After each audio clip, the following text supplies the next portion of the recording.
Hi, welcome to In the Mix. I'm your host, Charlé Moore, and today we have a special roundtable about music and immigration. I'm here with two special guests. My first guest on my left is Jeremy Hecht. He's an international artist from Canada. My second guest is Ashley Eady. She's a music journalist and graduate student at USC. Thank you for having us. Yeah. Thank you guys for Good coming. to be here. Yeah. So, just so our audience can learn about you guys, starting with ladies first. Ashley, tell me a little bit about you. Like you said earlier, I'm a graduate student at USC Edinburgh. I'm in the specialized arts program. I did my undergrad at Vanderbilt, where I studied clarinet performance and French. Whenever I tell people that, they're always kind of like, oh, well, that's so weird. Like, how did you get into journalism? But, well, music didn't really work out, so I thought, okay, well, what am I going to do with my life? And figured, well, I like to write. I can write about music. So, yeah, here I am. All right. And Jeremy? Well, you know, if I had to describe myself, I don't like to necessarily box myself into one thing. I like to do a lot of different things. So I think I'd probably consider myself an artist, a writer, a blogger, personality. I just like to be myself in all different realms. So I write, I do interviews, I make music, but I basically just like to create and hopefully use my word to inspire other people. Music. What kind of music do you guys like? What interests or inspires you guys on a daily basis? Okay, so this is going to be really ironic. I'm from Nashville, which is Music City, the country music capital of the world, but I don't like country music. Wow. I mean, Johnny Cash, Merle Haggard, okay. Are you allowed back there even? Right? I mean, but yeah, so pretty much anything but country. My favorite band is Radiohead, if that tells you anything. Mm-hmm. Seen them live, Bonnaroo 2012. They were amazing. I'm a total geek about music.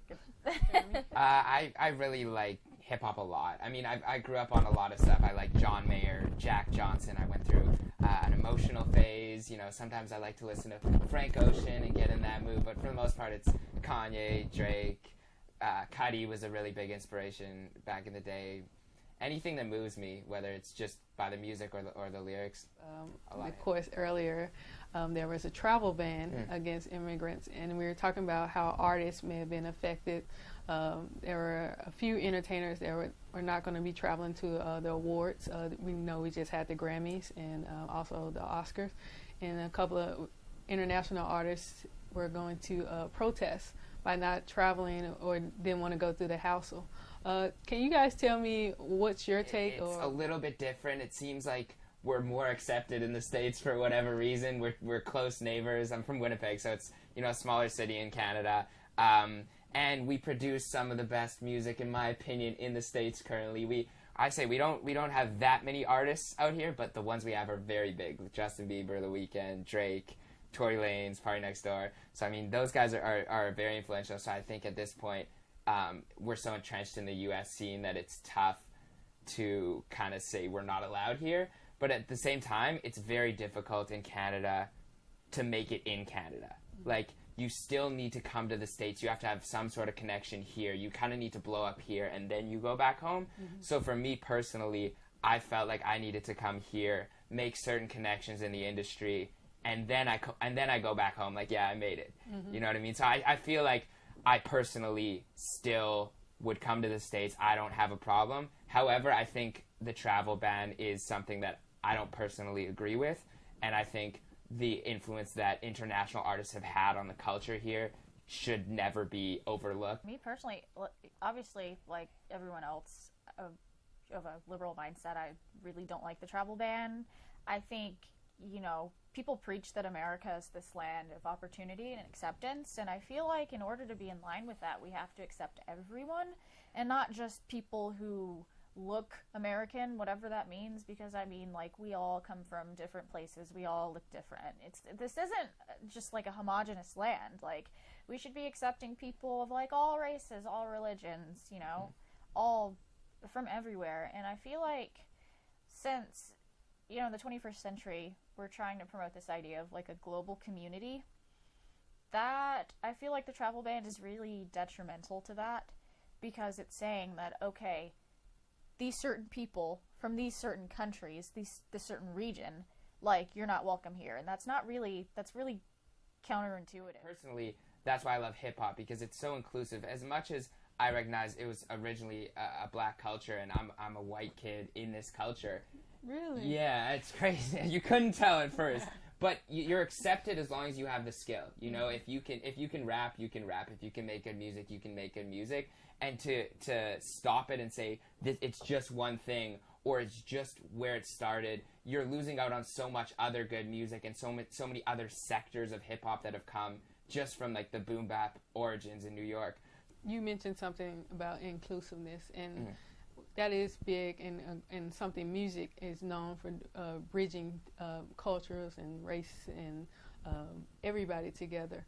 Tell me, Ashley, how does your work as a journalist, how do you think you're a part of that inclusiveness, or what do you do as far as when you're writing or telling a story about an artist? Yeah, I guess in the context of inclusivity, I just try to tell the person's story accurately. Like, instead of, like, if I have somebody on my podcast, or if I'm interviewing someone, I guess I don't talk as much as I listen. I really try to listen to what the person I'm interviewing has to say, and letting them tell their story, and trying to tell the story in a way that's fair and representative of them, and not try to falsify information, because we're in the time of alternative facts, fake news. I don't want to perpetuate any of that. So yeah, I think it's just like telling the truth as best as you can and letting people speak for themselves. I like the balance between making something for the masses and making something that's true to yourself, and I think that's something I've really tried to work on, because from one aspect I can't make anything that's not true to myself. Like, all I can do is tell my story and create my own original project, but at the same time, if it's not heard by anyone, I mean, what are you doing it for? I want my music to be heard by the masses, by the most amount of people possible. So I tend to use things that are popular, take from certain people who are doing things that I think are at the highest quality level, and put my own take on it. So whether it's the type of beat, the type of melody that's being used, the type of flows, take a little from here and there and sort of include everything. I think it's about taking what you like and making it your own with your own personal take. So I try to do that. How do you guys see yourselves, I guess, either being a part of the solution or even caring about it as far as that? So we'll wrap it up on that end. Well, right now I have a podcast. It's on SoundCloud. It's called Top Bunks and Aisle Seats. It's basically where I just talk to local musicians about their music and kind of what's going on in the world. So I guess as far as alleviating the sort of chaos out there with, like the Muslim ban and all this horrible stuff with Trump that's going on, I guess what I would do is just like branch out more, just reach out to as many people as I can from different communities, and just try to, like I said earlier, represent them well and tell their stories accurately. And you, Jerm? Well, right now I'm working on finishing up an EP that I've been working on for a long time. But What's a long time? A year probably in terms of ideas and everything. Long. It's not too long. Yeah. I'm not going to Frank Ocean and go 4 years. I don't have that kind of fan base. So I'm hopefully going to put that out pretty soon on Apple Music, and I want to continue writing. I write a weekly blog that a lot of people seem to tune into and tell me that they're inspired by. And I've recently been working with Power 106 a lot as an internship. So nice. Yeah, working with some of my favorite artists that I grew up listening to, and to be able to contribute questions to their interviews and meet them and pick their brains is something that's a dream come true. So what's the most recent artist? I met Schoolboy Q today. Oh, nice. Yeah. So he was super cool. He was making fun of my shirt that I was wearing. Cali. Yeah, he's very Cali. But the first artist I actually ever got to work on an interview with here was Chance the Rapper. So really, it was So I mean, that's super cool to just see how far he's come. I know, I'm such a fan of his now. But in terms of immigration, I mean, we'll see. If I'd love to stay here and try to progress things as much as possible and make whatever effect I can. So if you guys would have me, dear Mr. President, I would love to make an impact in this country positively. So I would like to thank my guests for coming today. We had a great show. I thank them for being a part of this roundtable. And you guys can check us out also on social media. That's In The Mix. Be on the lookout for our guests on their social media? So. You can find me at Twitter and Instagram is at Jeremy_Hecht. That's HECHT. Same with Facebook at Jeremy_Hecht. Post a lot of videos, food reviews on Snapchat, Jeremy D. Hecht. And my Tumblr for my writing is JeremyHextblog.tumblr.com. And my other links are on everything else. So. So my podcast, you can follow me on SoundCloud. It's Top Bunks and Aisle Seats. And then just my personal accounts, Instagram and Twitter.